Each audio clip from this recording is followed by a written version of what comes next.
घोरकष्टोद्धरणस्तोत्रम्। श्रीपादश्रीवल्लभत्वं सदैव श्रीदत्त अस्मान् पाहि देवाधिदेव। भावग्राह्य क्लेशहारिण सुकीर्ते घोरात् कष्टात् उद्धर अस्मान् नमस्ते।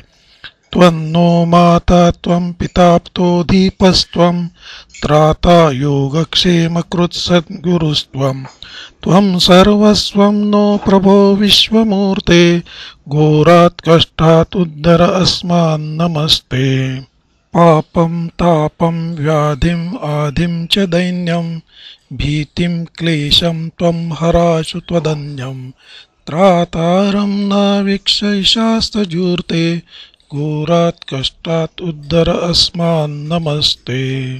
नान्यस्त्राता नापि दाता न भर्ता त्वत्तो देवं त्वं शरण्योकहर्ता।